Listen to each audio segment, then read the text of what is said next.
Serotonin. When your microbiome is balanced and diverse, your rainforest thrives. But what happens when the bad bacteria start to take over? This is a condition called dysbiosis.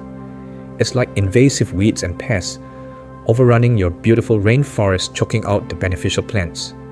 This can happen from a diet low in fiber and high in sugar, a course of antibiotics that wipes out both good and bad bacteria indiscriminately, or chronic stress.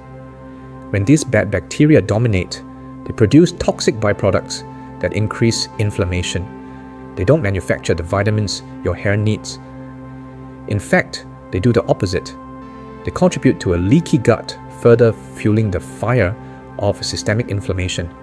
They essentially create a toxic internal environment that is hostile to hair growth. So, one of the most powerful things you can do for your hair is to become a good gardener for your internal rainforest. You need to weed out the bad guys and fertilize the good guys. How do you do that? First, you stop feeding the bad bacteria. They thrive on sugar and refined carbohydrates. By cutting back on these, you literally starve them out. It's like cutting off the water supply to the weeds. Second, you actively feed the good bacteria. Their favorite food is fiber, specifically a type of fiber called prebiotics. Think of prebiotics as fertilizer for your good gut bugs. You find them in foods like onions, garlic leeks, asparagus, bananas that are still a little bit green, and Jerusalem artichokes. And third, you can bring in reinforcements by consuming probiotics, which are live beneficial bacteria. You can get these from fermented foods which have been a part of traditional human diets for thousands of years for a very good reason. Foods like sauerkraut, kimchi, kefir, and plain yogurt are teeming with these helpful microbes. A spoonful of sauerkraut with your meal or a small glass of kefir can introduce billions of beneficial bacteria into your gut, helping to restore balance to your inner ecosystem. Think of it as replanting your rainforest with healthy native species. As you restore this balance, you'll find that not only does your digestion improve, but your body's ability to produce and absorb hair healthy nutrients skyrockets. I hope you're finding this information eye-opening. It's a completely different way of looking at hair health, isn't it? If these insights are resonating with you, please take a moment to tap the like button. It's a small click for you, but it makes a huge difference in helping this video reach other seniors who are struggling with the same issues and might feel lost or discouraged. It lets me know that we're on the right track together.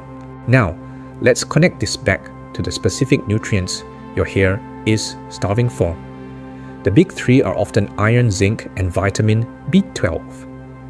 A deficiency in any of these is a well-known cause of hair loss.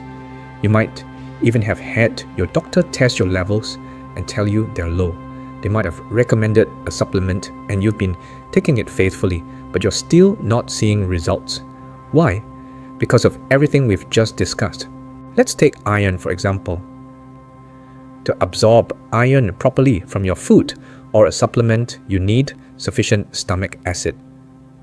As we age, our production of stomach acid naturally tends to decline.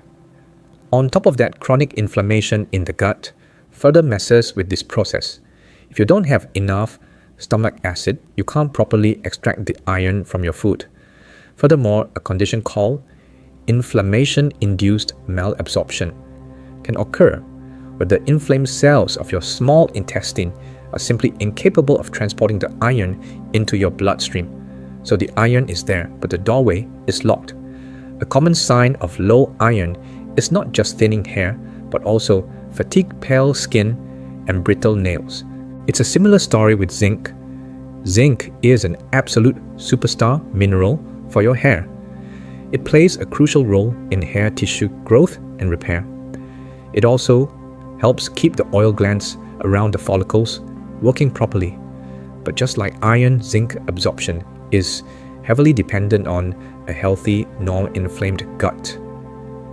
In fact, the very same inflammatory triggers that cause a leaky gut, like gluten and sugar, can also block the absorption of zinc. It's a cruel double whammy. You're consuming something that causes inflammation, which then prevents you from absorbing the very nutrient you need to repair the damage. And then there's vitamin B12, the energy vitamin. B12 is critical for forming red blood cells which carry oxygen to all your tissues, including your hair follicles. Without enough oxygen, your follicles can't sustain the energy-intensive process of growing hair.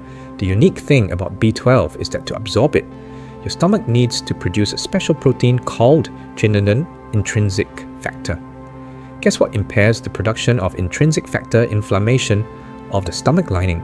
Furthermore, a significant portion of B12 absorption happens at the very end of the small intestine, an area often affected by dysbiosis and inflammation. So you see the pattern here, it's a vicious cycle. An unhealthy gut prevents you from absorbing the key nutrients your hair desperately needs, and the lack of those nutrients makes it harder for your body, including your gut, to heal and repair itself.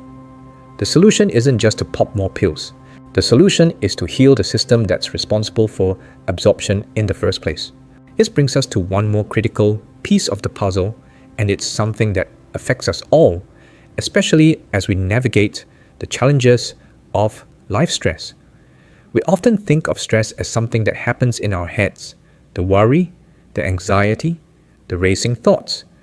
But your brain and your gut are in constant communication through what's called the gut-brain axis. It's a two-way superhighway. Have you ever felt butterflies in your stomach when you're nervous, or lost your appetite when you're upset?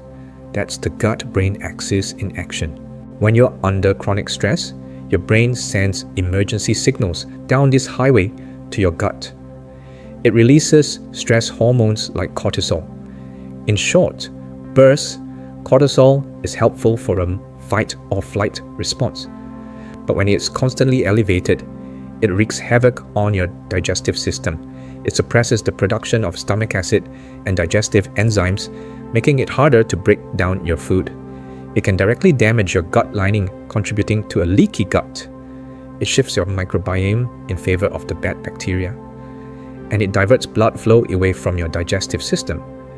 Because in a state of emergency, your body thinks it's more important to send blood to your muscles, so you can run from a tiger, not digest your lunch. This prolonged stress response can directly push your hair follicles from the growing phase into the resting or shedding phase. This is a condition called telogen effluvium, and it can cause a dramatic increase in hair shedding a few months after a very stressful period. I remember speaking with a woman who had lost her husband. About 3 months later, her hair started falling out in handfuls. It was devastating for her, adding another layer of grief. Her doctor couldn't find anything wrong, but it was a classic case of stress-induced hair loss mediated directly through the gut-brain axis. Her entire system was in a state of emergency, and her hair paid the price. It's not too late to make a change, even when it comes to stress. Finding ways to manage your stress is not a luxury. It is an absolute necessity for gut health and, by extension, hair health. This could be gentle practices like deep breathing exercises for a few minutes each day, a quiet walk in nature, listening to calming music, or spending time with a loved one. These aren't just feel-good activities. They are powerful medical interventions that send a signal of safety from your brain to your gut, telling it that it's okay to stand down from high alert and get back to its important work of digestion and repair. So now that we understand the problem, let's focus on the solution. Knowledge is power, but only when we put it into action. It might feel like a lot to take in, but remember, the journey to healing is taken one small step at a time. Let's recap the core strategies to heal your gut and nourish your hair from the inside out. First, the goal is to calm the inflammation. This starts with food. Think about adding more anti-inflammatory foods into your diet. These are foods rich in omega-3 fatty acids like wild-caught salmon sardines, walnuts, and flax seeds. These healthy fats are like a fire extinguisher for inflammation in your body. Also focus on colorful fruits and vegetables, especially leafy greens and berries. They are packed with antioxidants, which are like your body's personal cleanup crew, neutralizing the damaging free radicals that contribute to inflammation and aging. At the same time, work on gently reducing the most inflammatory foods, sugar-refined grains, and industrial seed oils. You don't have to be perfect, simply aim for progress. Maybe you can swap that sugary soda for a sparkling water with a squeeze of lemon. That one simple swap done consistently can make a real difference. Second, focus on healing and sealing your gut lining. One of the most powerful foods for this is bone broth. It's rich in collagen, gelatin, and amino acids like glycine and proline, which are the literal building blocks your body uses to repair the tight junctions in your gut wall. Sipping on a warm cup of bone broth each day is like sending a construction crew directly to your gut to patch up those holes. Another wonderful ingredient is L-glutamine, an amino acid that serves as the primary fuel source for the cells of your intestinal lining. You can find it in foods like cabbage, spinach, and fish, or as a supplement. Third, become that good gardener for your microbiome. We talked about adding prebiotic-rich foods to fertilize your good bacteria and probiotic-rich fermented foods to bring in reinforcements. Aim for variety. The more diverse the plants you eat, the more diverse and resilient your microbiome will become. Try to eat the rainbow, not just for the vitamins, but for the different types of fiber that feed different strains of beneficial bacteria. Finally, manage your stress. This is non-negotiable. Find what works for you. For some, it's prayer or meditation. For others, it's gardening, knitting, or talking with a friend. The key is to schedule it into your